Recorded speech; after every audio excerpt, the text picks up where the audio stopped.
وہ روز ہی میرے کلینک پر آتی اور روز آ کر آخری سیٹ پر بیٹھ جاتی تھی اور اپنی باری کا انتظار کرتی رہتی۔ اپنے سے بعد میں آنے والوں کو بھی پہلے چیک کروانے کے لیے اپنی جگہ دے دیتی تھی اور کھسکتی ہوئی پھر سے آخری جگہ پر پہنچ جاتی۔ عورتیں آتی، اپنی بیماریاں بتاتی اور وہ ان کی باتیں غور سے سنتی۔ جب مریض کلینک سے نکلتا، وہ باہر جا کر ان سے کچھ باتیں کرتی۔ وہ نقاب میں ہوتی تھی، بس اس کی ویران اور اداس سی آنکھیں نظر آتی تھیں۔ کپڑے قیمتی نہیں مگر صاف ستھرے ہوتے۔ میں دن کو سرکاری ہسپتال میں اور شام کو اپنے کلینک پر ہوتا تھا۔ میں رات دیر تک اپنے کلینک پر بیٹھتا اور میری پریکٹس خوب اچھی چل رہی تھی۔ اللہ نے بھی میرے ہاتھ میں شفا رکھی تھی۔ میری بیوی 4 سال پہلے فوت ہو چکی تھی۔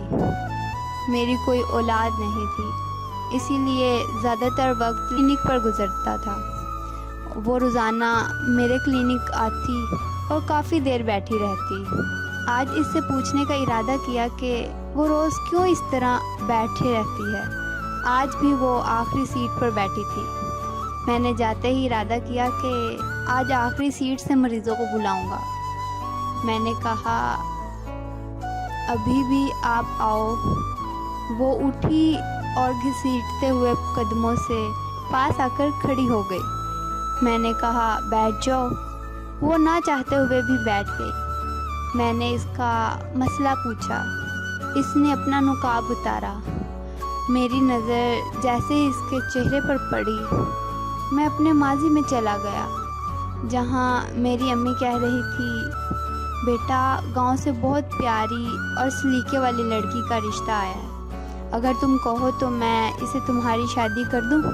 اور ماں نے اس کی تصویر میرے سامنے رکھی۔ میں فوراً سے بولا کہ ماں میں گاؤں کے ان پڑھ اور جاہل لڑکی سے شادی نہیں کروں گا۔ اچانک اس کی آواز میرے کانوں میں پڑی، ڈاکٹر صاحب میرے میاں کچھ سالوں پہلے فوت ہو گئے۔ میری چھوٹی سی ایک بیٹی تھی، وہ بھی ہیضے کی بیماری سے فوت ہو گئی۔ گاؤں میں ایک حکیم صاحب تھے، وہ بھی چند سالوں پہلے فوت ہو گئے۔ میرے گاؤں میں کوئی ڈاکٹر یا حکیم نہیں۔ میرے گاؤں میں لوگ بیماریوں سے مر جاتے ہیں۔ غریبی کی وجہ سے وہ شہر جا کر علاج نہیں کروا سکتے۔ میں روز یہاں آتی ہوں اور آپ کو سنتی ہوں کہ آپ کون سی بیماری کی کون سی دوا دیتے ہیں۔ میں ان سب بیماریوں اور ان کی میڈیسنز لکھ لیتی ہوں، میڈیکل سٹور سے خرید کر اپنے گاؤں کے لوگوں کو دیتی ہوں، جس سے ان کو فائدہ مل رہا ہے۔ ڈاکٹر صاحب میں جاہل اور ان پڑھ ہوں، اس لیے میں کوئی ڈاکٹر کی ڈگری نہیں لے سکتی۔ وہ یہ کہہ کر میرے کلینک سے چلی گئی۔ میری اعلیٰ تعلیم اس ان پڑھ کے سامنے بے وقت ہو گئی۔